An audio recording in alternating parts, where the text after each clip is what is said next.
ọgbọ́n ò ní tọ́ lórí ẹ̀ làákàyè ò ní ṣíkù ó máa. Thank you very much. Bye bye. Yes. Ẹ bá mi kí màámi màámi máa pè yín lẹ́yìn ètò ṣe lẹ́yìn bàbá ẹ̀yin màmá yìí mo dúpẹ́ lọ́wọ́ yín gan bẹ́ẹ̀ táìmù tẹ́ wá ń pè wọlé dádì ó yẹ kí n máa bá yín jà ni máa gbọ́ wíríwíri ọ̀rọ̀ lẹ́nìí ṣó èní o lágbára ó ti ń kún mi mo lọ bí iṣẹ́ lálẹ́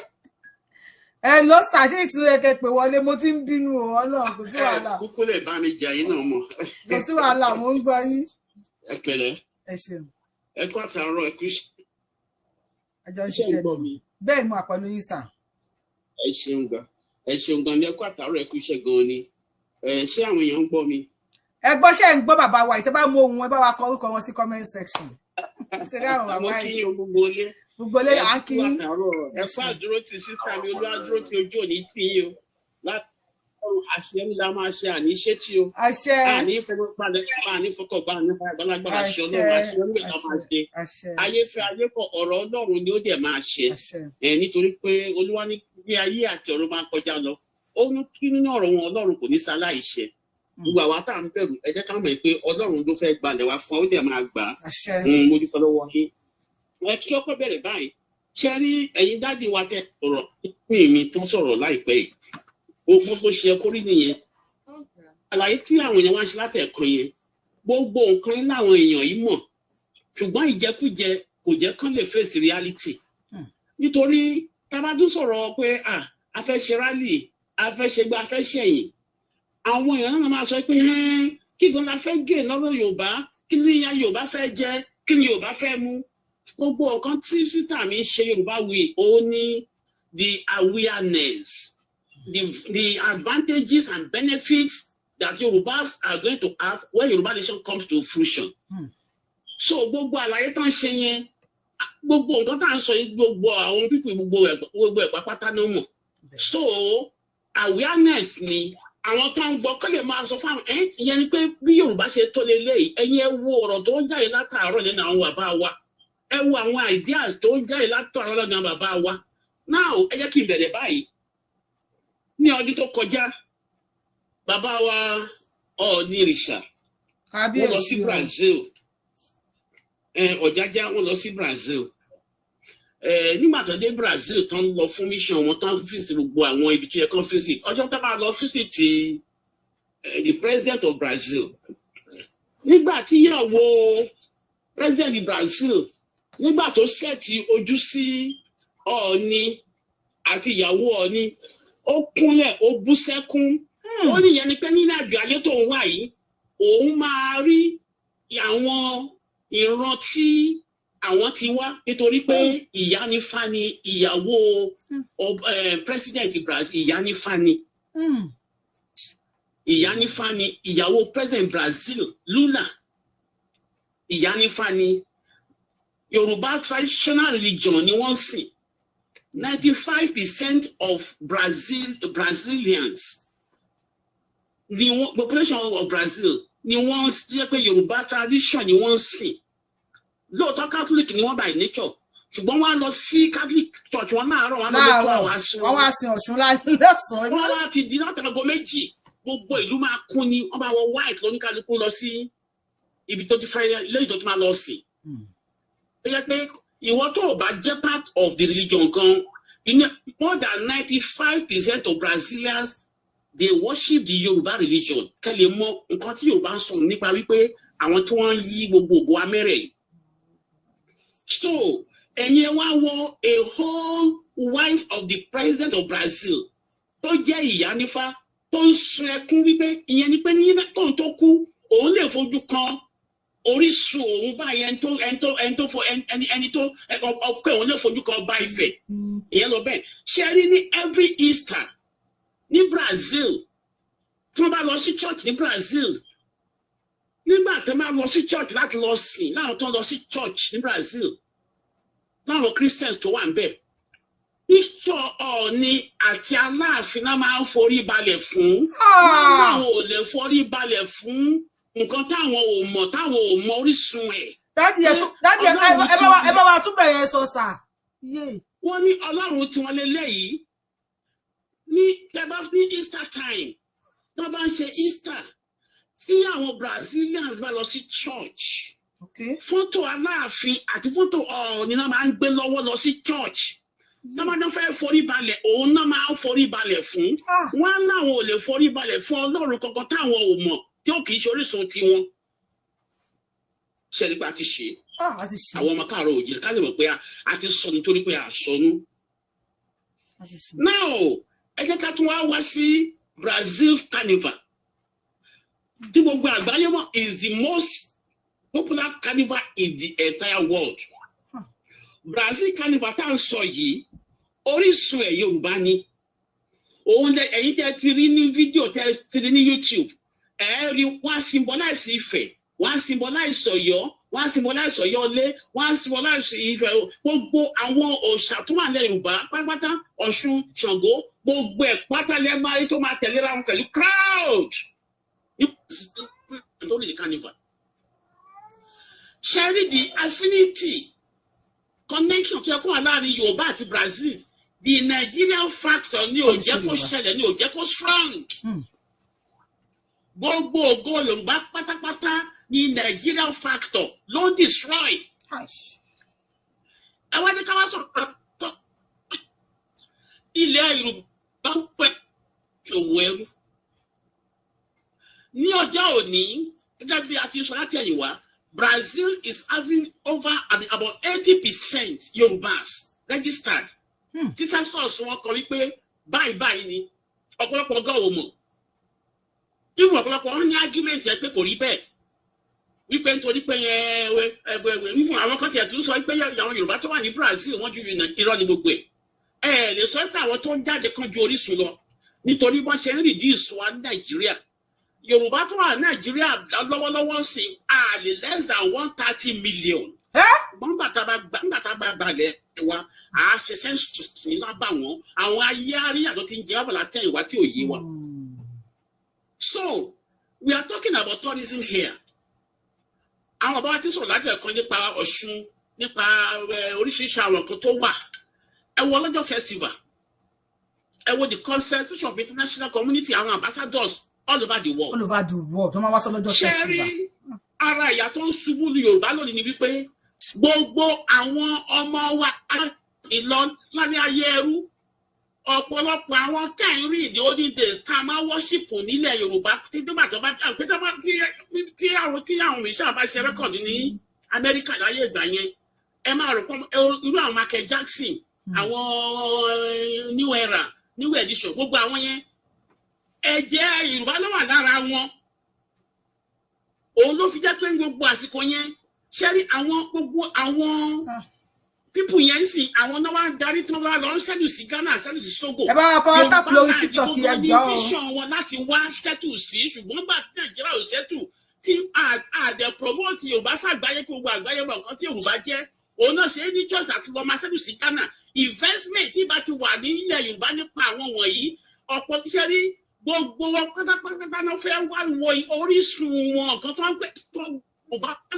gbogbo ayé tó ń ṣe àkọ́jọ wa tó ń wọ aṣọ wa tó ń ṣe tradition wa wọ́n fẹ́ wá wo kí gan ni Yorùbá yìí fi ṣe agbára kí náà fi ṣe ògo báyìí tó pọ̀ wọ́n fẹ́ wá ẹ wá ìmájì tí Yorùbá bá dìde lónìí ẹ wo bí tourism ilẹ̀ Yorùbá ṣe rí tourism nìkan can sustain the existence of Yorùbá nation. Tourism alone because ẹ wo 80 more than 70% of 80 are Yorubas. Though wọ́n ti wà contaminated pẹ̀lú gbogbo kínní. Ẹ̀yin ẹ wo Cuba. Population Cuba, more than 50% of the population of Cuba are Yorubas. Ẹ̀yin ọmọ káàárọ̀ oòjíire, ẹ máa wo nǹkan tẹ̀ ń sọnù tí ò yé yín. Ṣé Amẹ́ríkà, Russia, China, ṣé wọ́n ní influence Yorùbá ní àgbáyé? We are talking about Yorùbá that is not a nation yet. Ìdí àlè sọ pé China gan wà 12,000 tó gbogbo bí tí Yorùbá àti gbogbo àgbáyé. So wọ́n ṣàlàyé yẹn fún wa wípé what we are doing tonight, we are awareness in the mind of our people. Kán lè mọ nǹkan tí Yorùbá jẹ́ ní àgbáyé. Ní Yorùbá tó fi rálẹ̀ Nàìjíríà tó sọ wá di ìdàkudà tí àwọn ọba ọmọ ìyá ara wọn tí wọ́n mọ nǹkan táwọn gan jẹ́ tó mọ̀ yí pé àwọn fúnra wọn ni wọ́n dá Yorùbá lè sọ̀dúró pé tí Ọọ̀ni bá dìde lóyún tó bá ní pé ẹ̀yin èèyàn mi ó yẹ dìde láti lọ kọjá wá sí Èkó tá a bá rí 110 million tó dé nílẹ̀ Yorùbá lè ṣáájúrò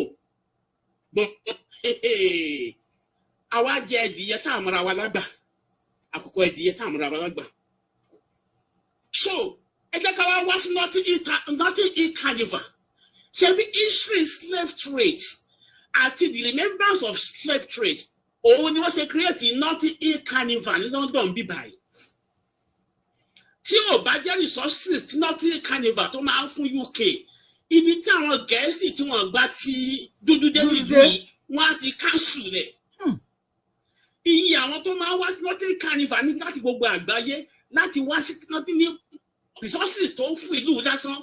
ìtìjú yẹn ni ò jẹ́ kó ti cancel rẹ̀ ẹgbẹ́ kúrò níbi tó wà ẹgbẹ́ kúrò ní Central London ẹgbẹ́ lọ sí ibì kan ẹgbẹ́ lọ gbogbo àwọn kan yẹn àwọn haters wọ́n sì sọ ṣùgbọ́n ìjọba kọ̀ọ̀kan tó ń gé níbẹ̀ ìyẹn lọ bẹ́ẹ̀ ẹ wá wo oríṣiríṣi àwọn constellation of people táwa náà ṣe ọlọ́jọ́ festival international bó ṣe máa ń wá láti wá gbé ògo kìíní láti wá gbé ògo yẹn ga so gbogbo àwọn kan yìí ló yẹ káwọn èèyàn wá mọ̀ wípé ògo ilẹ̀ Yorùbá ní Nàìjíríà ń lò ṣùgbọ́n kò yí àwọn èèyàn torí pé wọ́n ti bí wá sí inú Nàìjíríà for a very long time ọ̀pọ̀lọpọ̀ tí a pé Yorùbá gan ti àti spread the east north and west and now east west north and south of Africa láti conquer ààrẹ àwọn tó sọ̀rọ̀ sí bóyá next time máa sọ fún sísá mi ẹ máa gbé fídíò ìwá tó pé àwa Yorùbá gan la kọ́kọ́ tẹ Egypt jò wọ́n ní inú ẹ̀ láti gbọ́ kẹ́ni wọ́n ní ẹni yẹn ó ń jẹ́ kẹ́mi òun làwọn òyìnbó sọ ní kẹ́mìtì kan contaminate orúkọ ẹgbẹ́ kẹ́mìtì wọ́n ní agbára tó ní gbà yìí òun ní gbogbo àwọn Romans àwọn Mesopotamia gbogbo àwọn agbára kan náà pé wọ́n máa ń ṣe camp yí gbogbo ibi tó ń gbé ká tó yẹ pé agbára ó máa radiate káàkiri gbogbo àgbáyé ni tí wọ́n máa sọ pé wọ́n nígbà tó kú tán làwọn Roman Empire àti gbogbo àwọn empire náà ṣe bẹ̀rẹ̀ sí ṣe investigation lórí ẹ̀ nípa ibẹ̀ náà nípa chemistry or chemist mystery náà ń pè ní chemistry ọmọ Yorùbá ìtàn ẹni wọ́n sọ lónìí wọ́n tó ọmọ ìyá ara ẹ̀ ta ni ẹ jẹ́ ká gbára wa pé Yorùbá nìkan ló lè gba ògo Yorùbá sílẹ̀ àwọn wọ́n fi Nàìjíríà wọ́n fi destroy ilẹ̀ Yorùbá ni ẹ wo iye àwọn tó fẹ́ wá sí ìlú wọn láti wá orísun wọn ní gbogbo àgbáyé ẹ wo tourism tó máa fún Yorùbá land every year ẹ ń sọ̀rọ̀ Mecca ẹ ń sọ̀rọ̀ Jerusalem wọn tó index finger lára nǹkan tí tourism máa bring wá sílẹ̀ Yorùbá nítorí pé tá a bá gbé Yorùbá dìde lónìí àwa tá a máa bọ́ ṣe máa develop tourism nílẹ̀ Yorùbá ilẹ̀ Yorùbá máa bẹ́tà jù báyìí lọ ṣùgbọ́n àyè yìí dà wọ́n dẹ̀ ń fi ọ̀rọ̀ wa wọ́n fi ṣe gbogbo ògo tó wà ní gbogbo Nàìjíríà lónìí wọ́n dẹ̀ tún wá fún wa ní respect wọ́n tún fi àjẹwá wọ́n tún fẹ́ tún pa wá rù ṣe é ráyé lóde. So wọ́n á fẹ́ sọ àṣírí kan ló ìpènyàn wọn káàrọ̀ òjìrè Nàìjíríà ò exist gbogbo asset Nàìjíríà pátápátá wọ́n privatize ẹ̀ wọ́n ta fúnra wọn ni wọ́n ṣàlàyé ọ̀rọ̀ kan láti Òkìtìpupa wọ́n rí òpó ní abẹ́lẹ̀ 4,000 miles Nigeria is going to buy the entire Europe 30 billion cubic meters of gas every year 30 billion cut me àwọn tó gbé ròyìn jáde kò sí Nigeria news níbẹ̀ àwọn ìlú tó máa benefit kí ni wọ́n gbogbo ẹ̀ jáde tó bá tẹ́ bá fẹ́ evidence ẹ̀ àgbéjáde fún ní nínú program Yorùbá Wuyi dídá lọ́nà àtàbọ̀túnla ẹ̀rí evidence 30 billion cubic meters of gas to Europe Morocco Algeria gbogbo òpó yẹn gbogbo ìlú gbà kọjá gbogbo ìlú Áfíríkà ló gbà kọjá náà máa benefit ká ló gbọ́ nílùú Nàìjíríà pé ìjọba yẹn ṣẹlẹ̀ a project of short magnitude ìjà ló sọ̀rọ̀ ẹ̀ nínú house rí torí pé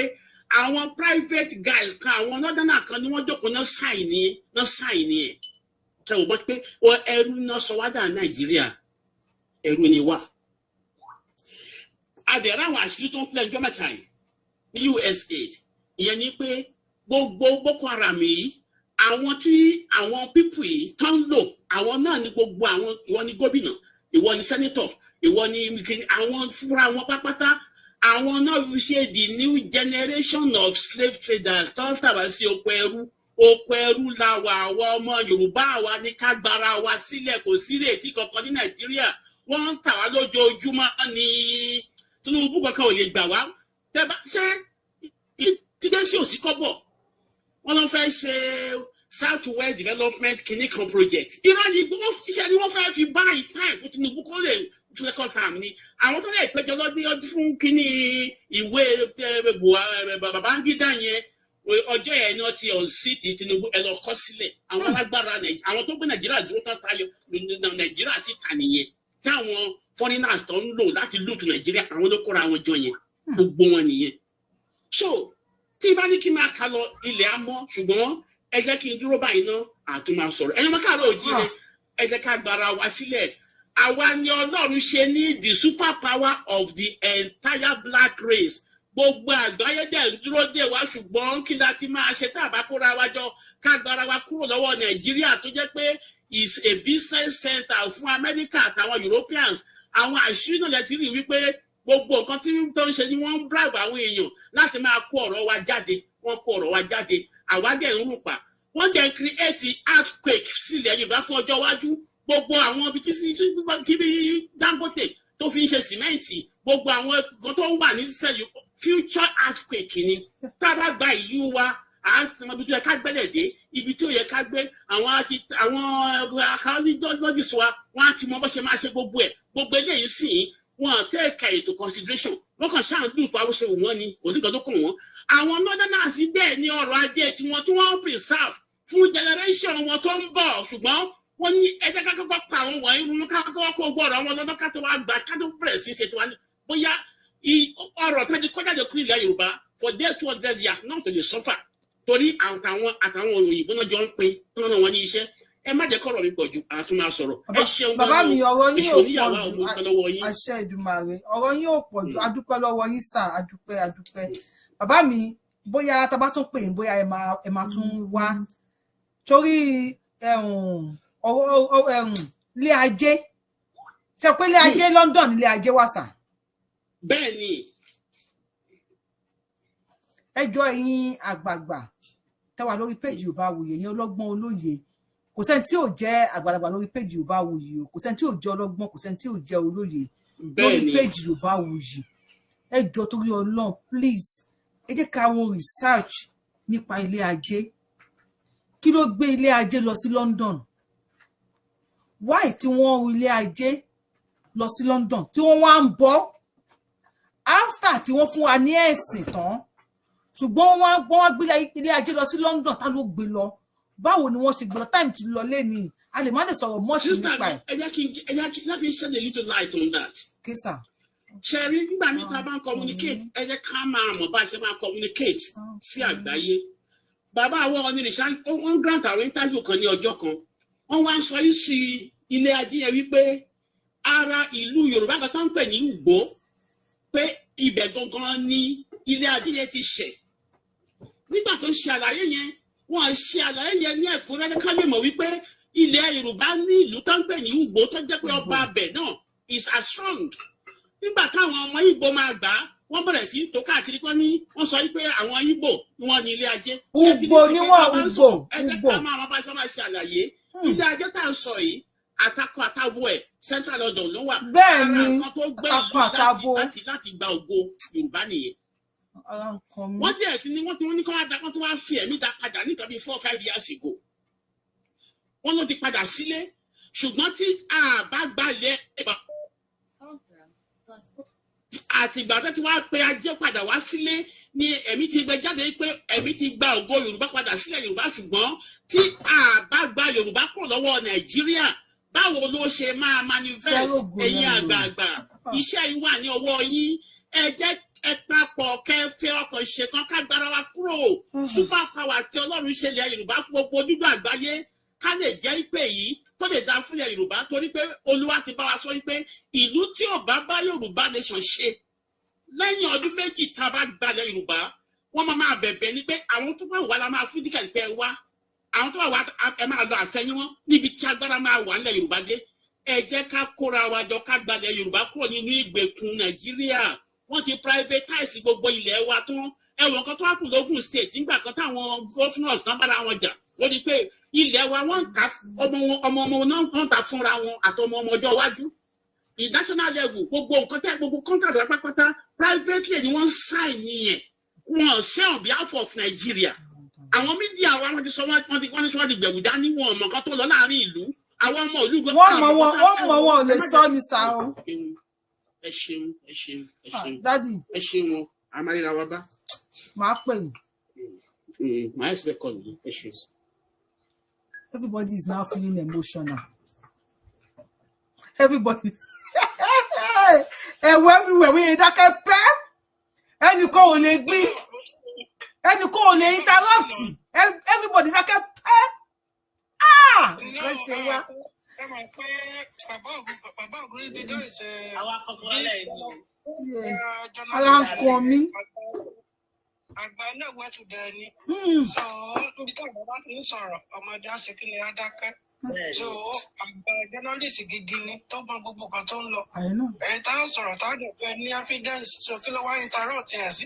Gbogbo nǹkan tí bàbá sọ látàárọ̀ ọ̀hún sì ṣọ́ lọ sínú Quran àbó lọ sínú Bible. Bẹ̀tẹ̀ àwọn kan fẹ́ bá wọn sọ̀rọ̀ ọmọ lọ́nu wọn máa bá wọn sọ̀rọ̀ Israel àti kí ló kàn wá pẹ̀lú gbogbo ẹ̀. À ń sọ̀rọ̀ ilẹ̀ wa ní gbogbo ìlú tá ti jagun jù láyé ilẹ̀ Yorùbá ní bá wa sọ̀rọ̀ ogun tá ti jàjàjà ilẹ̀ Yorùbá pé ẹ fi encourage àwọn èèyàn ẹ̀tẹ́ ẹ máa bá wa sọ̀rọ̀ ogun Bible ogun olókìní story táwọn àkọ́kọ́ sílẹ̀. So àdúrà wa ní pé everybody lọ́mọ donate sí ẹ̀gbọ́n ọ̀rọ̀ yíyàn ibi tá a ti ní ìdòwò nìyí tó everybody bá ń donate $10, $5, $10 gbogbo nǹkan tá a fẹ́ ṣe àárọ̀ wọn fi ṣe lè gba nation pẹ̀lú pépà sùmẹ́ǹtì owó ní kókó lè ká sọ nation wá ń sìn because láti tó ń bọ̀ ń ta owó la need at least a máa need mọ́tò ambulance ó kéré tá a máa need 10 kì í ṣe pé tó pọ̀ wọ̀nyẹn máa kú a máa need first aid ẹ tó bá lè donate a lot of things náà máa need inú rally ẹlòmíì lè ṣubú ẹlòmíì lè ní wood wọ́n sáré fún ní treatment I need free nurse free doctor free so a lot of things la need inú rally tó ń bọ̀ so àrò everybody ibi tí everybody bá ti lè participate inú ẹ̀ tó bá ti lè support ẹ pọn bàbá ẹ pé ìyá mi ẹ pé Koiki Media ẹ pé everybody bàbá ògùnrin dídó èsì one of their committee ẹ pé ìbọn bá mo ti thank you damasis. so gbogbo nǹkan tá a ní ìdí nìyẹn tá a bá sọ̀rọ̀ láti ní ìdọ̀la tá a bá gbé ìgbésẹ̀ ọ̀rọ̀ wa ò wúlò ṣùgbọ́n tó bá ń sọ̀rọ̀ bá gbé ìgbésẹ̀ ìgbẹ́ lọ̀rọ̀ wa wúlò ṣé apá ìkan máa kógun jà wá ẹ̀ kò sẹ́ni tó lè defeat wa ẹ̀yẹ ká kò lórí yẹn náà ṣé wọ́n lè máa pa wọ́n lẹ̀ Yorùbá kí Brazil má dá sí àbí wọn tó jẹ́ ìlú káàkiri tó jẹ́ ilẹ̀ Yorùbá káàkiri ṣé wọn ò ní dá sí ṣùgbọ́n àwọn táwọn á lù yẹn á gbọ́dọ̀ kọ́ ṣípá ọmọ tó bá dẹ̀ ṣípá ìyá ò ní gbé so ẹ jẹ́ káwọn kọ́kọ́ ṣípá káwọn ọmọ wa tó wà lẹ́yìn wọ́n lè help wa kán lè gbé wa so àwọn fúnra wa ń sì la níṣẹ́ láti ṣe jù ẹ jẹ́ ká gbọ́dọ̀ wọn bá nígbà tó bá kàn ọ̀rọ̀ wọn bá wọn á jáde nígbà tó wọn bá rí fòfò rí pamọ́ sí mọ́ ṣùgbọ́n lọ́wọ́ ìyá wa anything below 55 down iṣẹ́ wà lọ́wọ́ wa láti ṣe ẹni bá wà ní 55 ó sì ó sì lè jọrọ ọ̀rọ̀ ilẹ̀ Yorùbá for the next 50 years because medical care tó máa wà strong á wà kò sí pé àwọn èèyàn kú ní 50 years àwọn nǹkan tó ń pa àwọn èèyàn lùlù yẹn kò sí medical care tó wà okay ẹ lọ sí ọsibítà wọn ò lè fún ní paracetamol original ordinary paracetamol original wọn ò lè fẹ́ lo paracetamol nàìjíríà tá ìbá lo mẹ́rin wàhálà orí fọ́ yóò lè lọ so ẹ wá ní ìlú nìyẹn tó bá fún ní paracetamol ní báyọ̀ kan pé wọ́n sọ pé ká ẹ lò ẹ lẹ́yọ̀ kan yẹn ẹ sùn táyà pẹ̀lú pé ẹ lo ọ̀run ni so ẹ wo distance ẹ̀ síra wọn so tí ìlú wa bá strong ẹlòmíà lóun ti ń dàgbà lóun ti wọ 70 ò lè ṣe ní ìlú wọn ya rẹ tó wà bọ́ọ̀sì 110 years 120 tí àrùn pa ọmọ 80 years ni. tó tún ṣe makeup ó tún máa ṣe makeup ó tún máa lọ sí kọ́mọdé máa ṣe ẹsẹ̀ wọn. tá lọ sí tree tá lọ sí fèyí tá lọ ṣeré ìlú dáa ní because wọ́n rí ìtọ́jú tó péye wọ́n rí gbogbo nǹkan tí wọ́n ń fẹ́ wọ́n jẹ lákòókò wọ́n mú mi lákòókò wọn ò retí iná pé iná lọ wọn ò retí pé dókítà ló máa pè é táwọn olóníìdí táìpù treatment yẹn ọjọ́ báyìí ni gbẹ̀tí ìlú wa ṣe ẹ lọ sí hospital lásán gan ẹ tún dóde dókítà ó dẹ ẹ ní rí dókítà ẹ wá ní ìlú ẹ ní èèyàn ní kú ẹgbẹ́ yẹn hospital wọn ní ká kọ́kọ́ lọ deposit owó ẹjọ́ gbogbo ìlú tá à ń lọ káàkiri wọ̀nyí tí ẹni tí ì bá ṣẹlẹ̀ wọn ò béèrè ẹni deposit first attempt ni wọn bá ifo oníwèé oníwèé wọn kọ́ dá ẹ lóhùn náà ọ̀rọ̀ pàṣẹ ìbílẹ̀ fún ẹ náà bẹ̀tí Nàìjíríà kò rí bẹ́ẹ̀ So gbogbo kí ni ẹ jẹ́ ká try ẹ jẹ́ ká donate owó because tá a bá sọ pé bàbá olóyègbò tá a bá fún support owó tó wà nídìí láti ẹ jẹ́ ká hello sir arúgbó lálẹ́. mo gbọ́ tẹ́ tó ń sọ̀rọ̀ Ìgbò ni mo fi ń pè ẹ bá wa sọ̀rọ̀ Ìgbò bàbá mi ṣe ẹ jọ̀ọ́ ẹ má bínú sà ẹ má bínú torí Ọlọ́run sí mi sà mo fi alálẹ̀lẹ̀ Yorùbá mo fi bẹ̀ yín bàbá mi ọ̀la ń kọ́ èyí tẹ́ ń wò mí náà má bínú. èmi ráyè mo pọ́tẹ́ ní ẹ́ńtà láti explain yín nípa. ṣé ká fi ọ̀rọ̀ Ìgbò sí ọ̀la. mo ń claim credit Ìgbò kingdom. Bàbá mi ẹ fẹ́ analyse fún wa àbí. Òun ló jẹ́ kí n pè yín padà ṣébí náà ni mo mọ̀ ṣé ká sọ́dọ̀ ọ̀dà lágbára Ọlọ́run sà a fẹ́ gbọ́ ó dà ẹni sùn sà ẹ̀yin èèyàn mi ṣe fẹ́ gbọ́ lẹ́kùnrẹ́rẹ́ kí bàbá wa kán wá lọ́la mo ti save number yín o ṣé ẹ fẹ́ gbọ́ lẹ́kùnrẹ́rẹ́ kí àwọn bàbá wa kí wọ́n tún wá ní ọ̀la kán wá sọ̀rọ̀ tí Ìgbò fún wa. This is what we need on Yorubawuyi platform now. Make it tomorrow. God bless you. That is true. Èmi náà máa dọ̀tí mi ṣẹ́ lálẹ́. Sherry, we need all this àwọn bàbá. You Sherry, ó dẹ̀ pa àsìkò tí wọ́n máa wá ẹ̀yin bàbá yìí máa wá yín wálé lọ́wọ́ yìí nísìn. Wọ́n máa wá sílé gbogbo yín báyìí gbogbo ọbẹ̀ tí àwọn ọmọ mi bá ṣe fún yín. Wọ́n máa kó gbọbẹ̀ yín jẹ ni. Every one of you guys should come outside. Come and tell us we love you. We want to hear from you. We just love you. We want to hear from you. And we know you love us. Look at Yorubawuyi. Ọlọ́run ọba. Ọlọ́run bless you. Bá mi ẹ̀rí dàmú. Àrí òpìtàn. Ẹ lè gbé wọn wá wọn ráyè. Okay. Wọn ráyè. Okay. Ká kó máa ṣe lọ wẹ́rẹ́wẹ́rẹ́ báyìí kó máa go deeper báyìí kó máa kọ́kọ́ go deeper báyìí àwọn yóò ti máa rí òpìtàn àwọn Yorùbá mẹ́ka àwọn bàbá yẹn ẹ wà àsìkò máa wọlé oníkàlùkù máa wá kọ́bẹ̀ yín jẹ lólè tó ṣẹlẹ̀ ẹ ṣe bàbá mi lọ́la so ẹnìkan ti ń pè látàárọ̀ láti òkìní ẹ ká fún wọn ní 2 minutes kí wọ́n fi sọ̀rọ̀ ní ìmọ̀ kí lórúkọ ẹ̀ Nàìjíríà nọ́mbà wọ́n lè pè yàn kí tèèyàn káyé èèyàn dẹ̀ da ó tán ó parí ó kọ̀tì ó parí ó kọ̀tì o ẹ̀yin èèyàn mi ẹ jẹ́ ká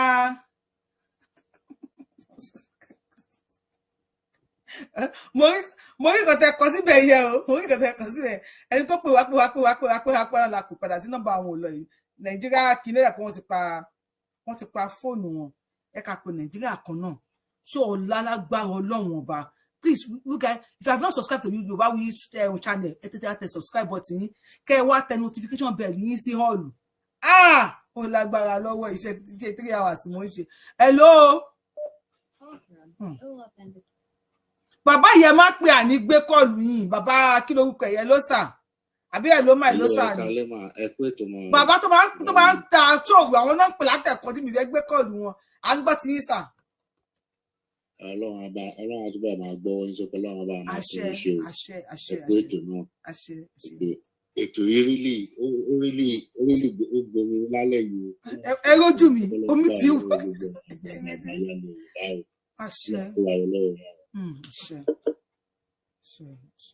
Nínú ọ̀dẹ̀rí náà tẹ́ ń pe àkíyèsí gbogbo wọn sínú Ọlọ́run jẹ́ ṣe lásán adélẹ̀ lérí o wà adélẹ̀ àtàláfíà o. Nípa mi ní rẹpẹtẹ láti bá yín sọ mà. Ẹ kàn máa ṣe lórí 2 minutes sir 2 minutes sir. Àkáǹtì security yẹn mo ti text ní message tẹ́lẹ̀. Tẹ bá text mi message ṣe àwọn àpè mi torí bí mo ṣe wà yìí Ọlọ́run bá kú ọlá ẹ jọ yín gbogbo ẹ tẹ́ ń pè wá ẹ lọ ti pẹ̀lẹ́pẹ̀lẹ́ lọ ẹ lọ kí màmú bẹ sọ ẹ lọ fọkàn balẹ̀ á pè yín padà bàbá mi bá mi kọ̀tì ṣe máa ṣẹ̀jẹ̀ sí ṣé ẹ̀yin tẹ́ ń pè wá yẹ ẹ lọ fọkàn balẹ̀ wàhálà yín pọ̀ ẹ jọ ẹ̀dẹ̀ ṣàánú bàbá yìí ni mo pè bàbá mi ò pè yín ẹ máa lọ bàbá tó máa dá ṣó mi rú bàbá yìí máa dá ṣó mi rú ni mi ò pè yín mo ṣe mistake ni o bàbá yìí máa dá ṣó mi rú ni mi fẹ́ pè wọ́n bàbá tó máa sọ fún wa pé Ọlọ́run ló kọ́ yẹn àwọn náà ń pè látẹ̀kọ́ bàbá ẹ má dá ṣó mi rú mi fẹ́ pè yẹn má bínú sà hello à ń gbọ́ yín 2 minutes sà ó ẹ ní dààmú yes sà ẹ ṣeun. tó ń dá sétò àbí tó ń gbádùn prógàmù yìí tẹ́lá ti ń ṣe prógàmù tí máa ń kọ ẹ máa ti rí orúkọ mi tí máa ń kọ sórí gbogbo prógàmù tí máa ti ṣe rẹ̀ yẹn ẹ bá ṣàkíyèsí. mo ń gbádùn ètò yín gan. Torí yẹn Ọlọ́run ọba Olódùmarè àtúbọ̀ pin lọ́wọ́ gbogbo tẹ́ ń ṣe náà. Ọlọ́run ọba gbogbo àníṣe dànù. Olódùmarè. Gbogbo nǹkan tó ń lọ yìí. Létí yìí fún gbogbo àwọn Yorùbá. Ó lágbára. Ṣùgbọ́n mo fẹ́ káwọn èèyàn kára mọ́ gbogbo everybody ti ready. Àwọn tó wà nílé gan wọ́n ready pé gbogbo ọbẹ̀ ọ̀rọ̀ náà máa ṣe já sí. Létí pé ọmọ wa ló wà níbí kan. Tọ́ra wa ni o. Everybody lọ wake up because ọwọ́ tí nǹkan fi ń lọ yìí sì kò sẹ́ni tó lè gbẹ̀ wá níjà. Àwọn fún gan bàbá wa tó wà níbẹ̀ gan-an tara ẹ̀ lójú o kò tún fẹ́ níbọ̀ di rárá. Bàbá wa Tinubu. Ṣebí èèyàn kan ni wọ́n gbé sí lára àwọn Afẹ́nifẹ́re kí ló pé tó ń ṣe ṣùgbọ́n tó wá jẹ́ pé èèyàn kan ló bú èèyàn kan tó bú wọn láì dá lásán wọ́n ti track fóònù ẹ̀ wọ́n ti lọ gbé tó wà ṣé gbogbo àwọn tó ń ṣe ìjàmbá yìí fún wa tó ń pa àwọn èèyàn wa nípa ìdí wọn lè track wọn ni kí àwọn tó pé ọlọ́pàá ò lè ṣe ni ṣebí ìgbà kan náà rí ọba kọmíṣánná kan DIG àbí kankan tó Lagos State wà ní tẹ́tẹ́ tó gbé ìyàwó ẹ̀ lọ́gbà kan ìjẹ́bí jọ́kẹta àbí jọ́kẹ́lì lọ́rí ìyàwó tó ń mú gbogbo àwọn tó ń ṣí tọ́yè bọ́ọ̀fù tó ń rí ọgbà mú àbí gbogbo Nàìjíríà tó láyé gbogbo ọ̀yàn wà tó ń gbọ́ ògbó ẹgbẹ́ yẹn. Ọlọ́run má jẹ́ o tó bá pa máa yìí nísìn ẹ̀rí pọ́n máa rí ọmọ aróko ẹ̀ track Ọlọ́run ò ní jẹ́ kán pa bẹ̀ tó bá pa ọmọ aróko ẹ̀ track Nigeria police. Ó ti ṣó pé àwọn ipò yìí ẹ má gbára lé wọn ẹ tó bá gbára ilé ẹ̀kọ́ kan pa àwọn ẹjọ́ ẹ̀kọ́ kú dànù ní ó kú tètè. Ok ṣé gọ́ọ̀mẹ̀ntì ò lágbára láti sọ fún àwọn tó ń gba kókò mobilize lọ sínú gbogbo táwọn gbúlù wà kọ́lọ́ lé wọn kúrò níbi gbogbo tó wà. Àwọn tó ń lọ ń pa àwọn èèyàn tó ń jáde tó ń gba bribe tó ń gba ransom lọ́wọ́ àwọn èèyàn wa yìí ṣé kò sí ọ̀nà tó lè gbà lọ tákù wọn. South West apariwo títí náà yọwọ́ ààrẹ federal government tó lọ kótókó tó ní wọ́n gbèjà wa gbogbo ogun tó ń ṣe àwọn lọ́dọ̀ ló dá wà láàlẹ̀ tó ń dá wà láàrin àwọn pípù ilẹ̀ àwọn tó ń gbèyàn yìí àwọn ló dá ọ̀nà wáyà ilẹ̀ àwọn ló dá gbogbo ibi ilẹ̀ ṣùgbọ́n gbogbo owó tó tún parí federal government yóò bẹ̀ lọ́tún lọ́wọ́ sí. Bẹ́ẹ̀ lọ́tún kò sí oṣù àwọn wèrè. Ẹwà ní jòrò tá a lè jòrò ewu làwọn gbádùn gbogbo nílẹ̀ Yorùbá kí ni àgbàdo pẹ̀lú gbogbo ọ̀rọ̀ wa tó ń kó lọ tọ́lọ́ pé ní Àbújá kí ni àwa kí ni èrè tiwa gangan so torí yẹ kẹ́ni wọ́n ti gbé kàn torí kẹ́bọ̀dì ẹ̀wọ̀n tó máa ń bẹ̀rù ikú ìṣe necessary evil ni gbogbo wa la máa. Ẹ bá wa pa wa tap lórí TikTok ẹ bá wa tẹ thumb up lórí YouTube kó dá o. Ok gbogbo àwọn tó ń kú fún àṣẹ lọ náà lè kú jẹ ṣùgbọ́n gbogbo eléyìí ayé ọgbọ́n rẹ̀ tó kò lé kí ó jẹ́ pé táwọn Fúlàní wá kà gbogbo tó ń ṣe lẹ́nu lọ́dọ̀ ṣe káàkiri Nàìjíríà tó gbogbo láàrin tó kó tabakọ̀ dúró tabakọ̀ sọ pé kéde kan Ọlọ́run Israẹli àgbà wálẹ̀ Ọlọ́run kéde kan Israẹli gan ja ogun wọn ja ogun yẹn àjà wọn díjú ja ogun wọn bọ́. Màmí Fọláṣadé ẹ pè mí. Ok. À ń retí pé ẹ má lọ́ bá dàwẹ̀ ẹ máa lọ́ba ṣe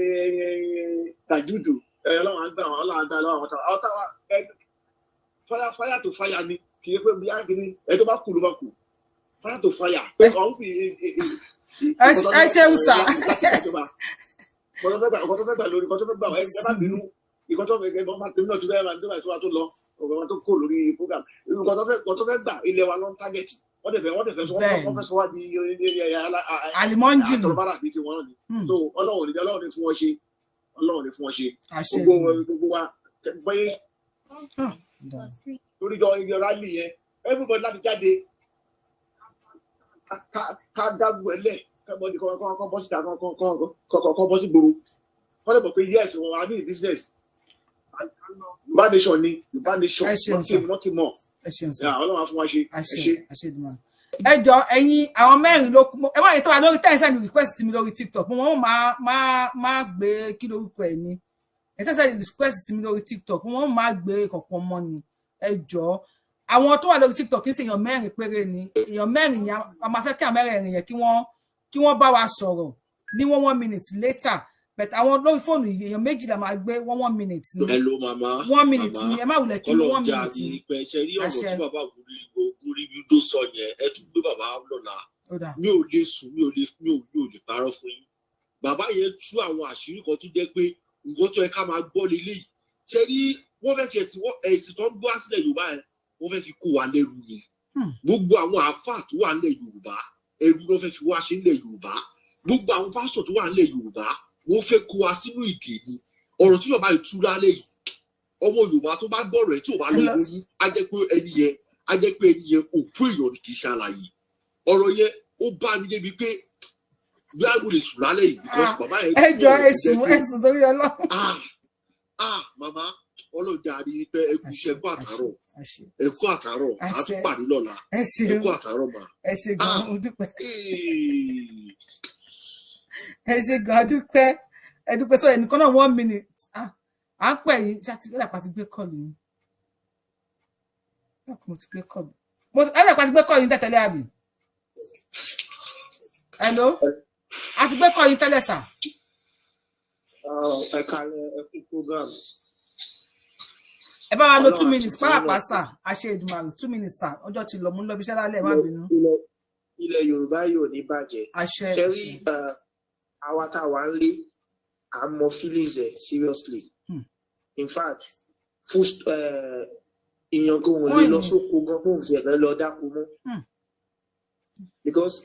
ìwọ tó dáko nísìnyí wọn kò dédé kó màlúù wà ní àwọn wèrè yìí dẹ̀ ni wọ́n tó ń gbébọn rìn ni tó bá wọn fà á báyìí wọ́n pa ẹ́ sínú oko sàrà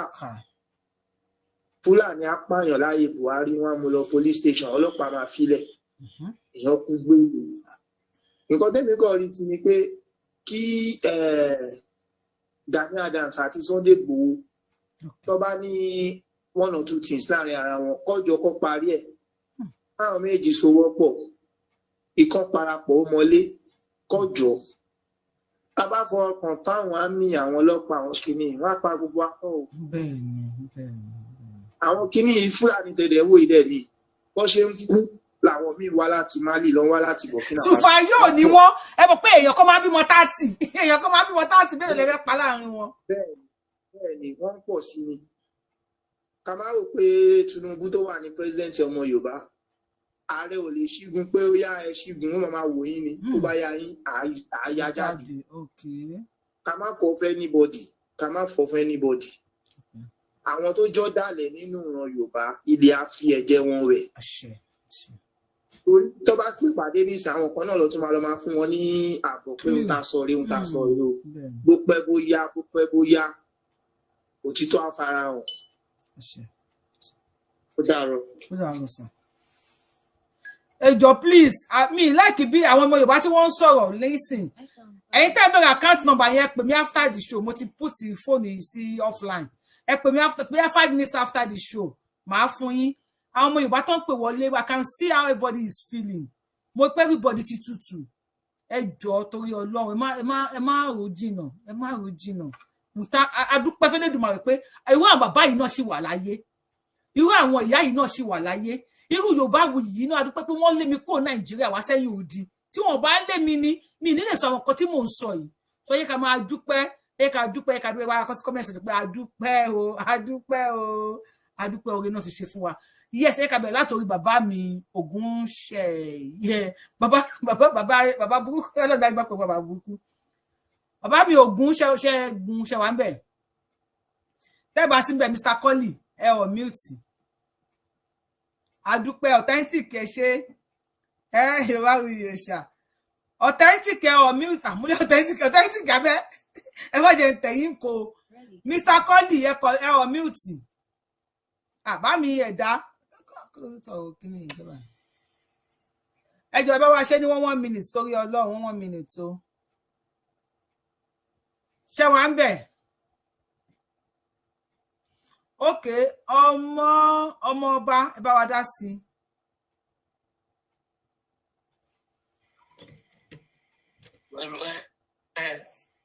ẹ ṣe kò sí kan náà tó fẹ́ sọ náà ju pé kọ́tà ọba yìí náà ń sọ ọ̀rọ̀ náà nìyẹn ó yẹ ká fún ara máa gbára wa ẹnìkan onígbà wà lẹ̀ fún ara máa gbára wa tó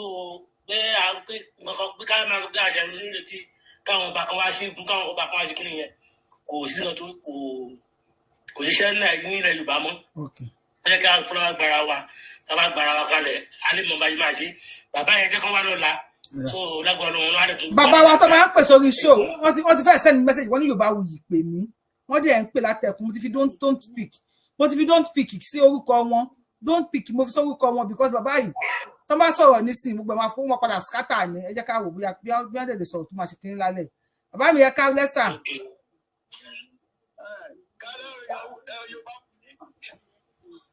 bàbá mi àwọn àgbàlagbà bíi tí ń sọ̀rọ̀ látẹ̀kan so mo dẹ̀ pè mí tún send me message mo ní pé eégún lá ló máa ń kẹ́yìn ìgbàlẹ̀ èyí ni bàbá ẹ bá wa ráàdì ọ. ìtàn tí bàbá yẹn sọ nípa Brazil mo mọ gbogbo ẹ̀ kò sí ráyọ kan bẹ́ẹ̀ but àfikún tí mo fẹ́ fi kún ni wípé that same Brazil kí bàbá náà dáhùn maybe next live show tí bá fi parọ́ that same Brazil ní odò tí rọ seriously for now tí the late Ọọ̀ni of Ife ọba ọkùnrin Adétúnjú Adé tó rán àwọn èèyàn tó ń lọ tó ń bẹ̀. tó lọ rọ̀ tó ń bẹ̀ wọ́n tó fẹ́ lè support ìtàn bàbá yẹn. ìjà mọ̀ pé white American woman ní Yèyé Ọ̀ṣun tó ń bọ̀ ọ̀tún nígbà kan tó dẹ̀ jẹ́ lecturer Yorùbá language white American woman ní University of Ibadan. Ṣé bí Yorùbá ṣe lágbára tó? Bẹ́ẹ̀ni. Atlanta tí mo wà yìí Yorùbá pọ̀ tó jẹ́ pé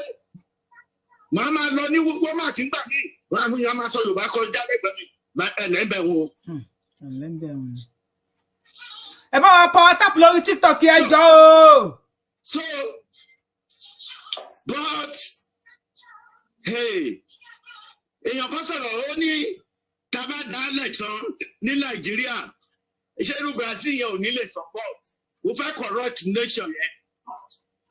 mo ṣe live stream video kan tí mo search sí ẹ Yorùbáwùyí ò tí ì wò ní last Sunday ò tí ì wò tó bá yẹ kó ti wò lórí. mo ní máa wò sa ẹ má bínú sa. ẹ mọ̀ you are very busy on rush láti lọ bí Chelsea I'm not blaming you for it the point I'm trying to say is this mo sọ́nu fídíò yẹn mo ní àwọn Haúsá ṣé wọ́n lè gbà kí Yorùbá lè sọ máa gbọ́ bẹ́ẹ̀ yẹn tí a bá dá a lẹ̀ let me tell you people Haúsá ẹ̀yìn wọn lòyìnbó wà àwọn ní òyìnbó pé the ruling of Nigeria dé lọ́pọ̀ mo ní ṣé tí Yorùbá bá lọ lẹ́yìn sọ̀tẹ́kùlé tí èèyàn bá lọ àwọn Haúsá wa lọ nínú aṣálẹ̀ tó wà yẹn wá lọ máa sọ pé wọ́n ti lọ tí wọ́n bá wà. So kí làwọn Haúsá máa wá ṣe fún àṣà because 1 minute more kí làwọn Haúsá máa wá ṣe. wọ́n jẹ ṣẹ̀ṣẹ̀ wọ́n fi ṣàgbàdànù ibẹ̀ ẹ̀ lè máa mọ̀ ipé mi fẹ́ sọ ní èdè òyìnbó. Wọ́n á sọ ní Yorùbá. àwọn àdó olóró kì í ṣe àwọn àdó olóró tó dùn bìbì táwọn èèyàn 100 mẹ́wàá máa kú o. àwọn àdó olóró táwọn òyìnbó fi mi ní sọ jù yẹn tó fi ṣe bẹ̀rẹ̀ orúkọ ẹ̀ ó yẹ kó ti yá àwọn èèyàn. wọ́n á fi ṣe kàkà kékun má gbèsè tá a fi ṣàwàdà ẹgbà bẹ́ẹ̀. ẹ ṣeun sá. So the only way out the only way out for Yorùbá nation tẹ́mi náà support pẹ̀lú gbogbo ara òun ni wípé kí a fọgbọ́n ṣe ká má ṣe mistake tó dúkù ṣe nígbà títí ẹ̀ wọ́n pa àwọn èèyàn ẹ̀ ní north wọ́n gba ọjà wọn wọ́n gba business wọ́n gbadé wọn ló fẹ́ succeed ṣé kò tẹ́ sí ìgbà tí ò lu ọgbọ́n tó yẹ kó lò Àkúrẹ́ ex college Àkúrẹ́ nílùú mi ló ti lọ secondary school méjì ẹ̀ ní secondary school. Okay. Daddy ṣe wá bẹ̀rẹ̀ lọ́dọ̀ irú ìyẹn. Daddy ẹ ṣeun sá tó bá tún di ní ọ̀la a máa expect you lọ́la sá. bẹ́ẹ̀ àwọn Hausa ò ti ní tẹ́sìn God bless you. You are welcome sir. ẹ ṣeun sá oníyàn ẹṣẹ ọlọ́kà ẹṣẹ gbọ́ wọ́n tá a jẹ́ kú àìbínú Daddy mi nìyẹn. ẹ̀kú Yorùbá wù. bàbá tèmi ní pọ̀ bàbá mi ara wọn bàbá mi nìyẹn so ní ẹ ṣé ọlọ́kà ẹ ṣé gbà wá tá jẹ́ akọ ìbínú ẹ ṣé gan thank you so much